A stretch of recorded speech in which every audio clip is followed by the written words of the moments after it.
करीब 150 वर्षों से 18 सितंबर का दिन उत्तराखंड के नैनीताल के लिए बेहद डरावना क्यों है? आखिर ऐसा क्या हुआ था 18 सितंबर 1980 को नैनीताल में, और एक बार फिर वैसा ही डरावना खतरा अब नैनीताल में क्यों मंडरा रहा है? आज आपको विस्तार से बताएंगे और समझाएंगे।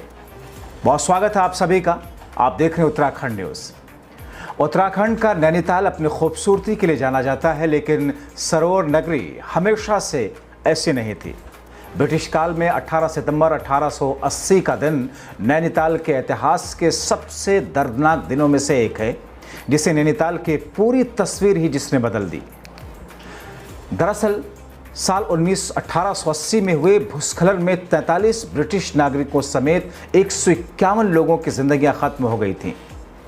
नगर के शेर के डंडा पहाड़ी में हुए भयानक भूस्खलन के चलते नैनीताल के मल्लीताल स्थित फ्लैट्स का निर्माण हुआ था, और इसके साथ ही नैना देवी मंदिर भी ध्वस्त हो गया, जिसके बाद वर्तमान जगह में नैना देवी मंदिर की स्थापना की गई थी।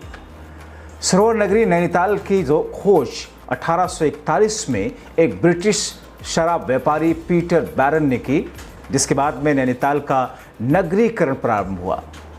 वह अंग्रेज़ों की पसंदीदा जगह होने के कारण उन्होंने इसे अपनी ग्रीष्मकालीन राजधानी भी बनाया, जिसके बाद से नैनीताल ब्रिटिश शासकों का गढ़ बन गया।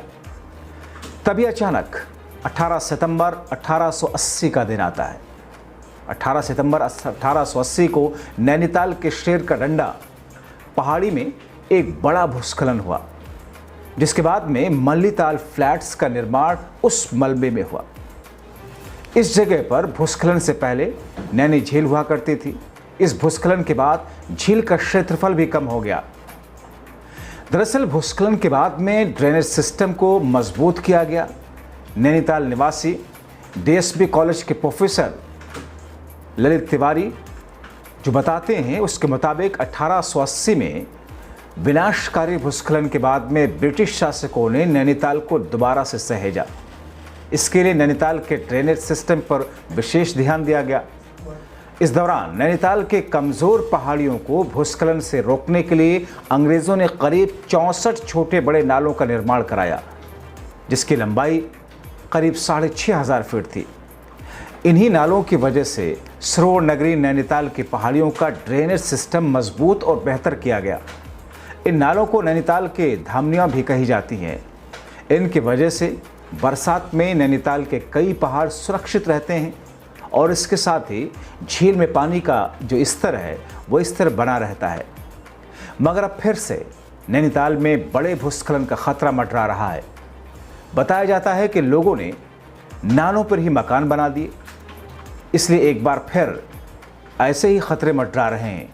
हालांकि 1880 में आए भूस्खलन के बाद यहाँ कोई बड़ा भूस्खलन नहीं हुआ। अंग्रेज़ों ने नैनीताल के ड्रेनेज सिस्टम पर काम किया, लेकिन वर्तमान समय में नैनीताल के कुछ पहाड़ियों पर अंधाधुंध निर्माण के कारण लोगों ने अंग्रेज़ों के बनाए इन नालों के ऊपर अपने मकान बना लिए, जिस वजह से कई नाले पूरी तरीके से बंद हो गए।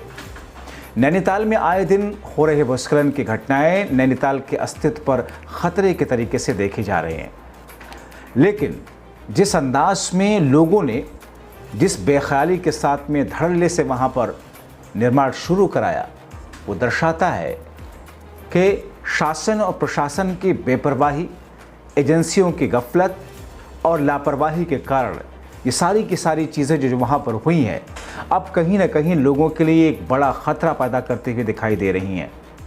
इसलिए अब नैनीताल में आए दिन हो रहे भूस्खलन की घटनाएं नैनीताल के अस्तित्व पर खतरे की चेतावनी एक बार फिर दे रही हैं। तो क्या नैनीताल, जो कि आज से करीब 150 वर्ष पूर्व आज के दिन यानी कि 18 सितंबर के दिन जिस हादसे का शिकार हुआ, जो घटना वहाँ पर हुई और जिस तरीके से उस भूस्खलन में 150 से ज़्यादा लोग मारे गए, वैसे ही खतरे की आहट एक बार फिर से नैनीताल में जनता की, लोगों की लापरवाही के कारण एक बार फिर से वैसे खतरे दस्तक दे रहे हैं।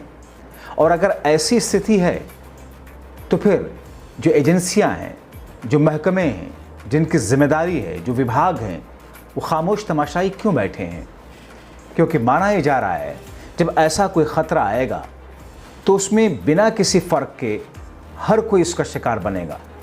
इसलिए उम्मीद करते हैं कि जिस तरीके से जो ड्रेनेज सिस्टम थे, जो नाले बनाए गए थे, जो दूसरे तरीके अपनाए गए थे उस दौर में, ब्रिटिश काल में, और जिस वजह से इन ख़तरों से निपटने में या फिर उनसे एक तरीके से उन ख़तरों को कम करने की जो कोशिशें थी, जिनको कामयाबी मिली थी, मगर आज एक बार फिर से वैसे ही भयावह तस्वीरें होने के अंदेशे जताए जा रहे हैं। उम्मीद है कि इन तमाम चीज़ों को लेकर के नैनीताल को पहले जैसा सुरक्षित और सेफ करने में आप सब लोग, नैनीताल के वासी, उत्तराखंड के वासी, अपना सहयोग अदा करेंगे और जो एजेंसियां हैं, जो विभाग हैं, उन चीज़ों को लेकर के और ज़्यादा बेहतर तरीके से बड़े और अच्छे कदम उठाएंगे।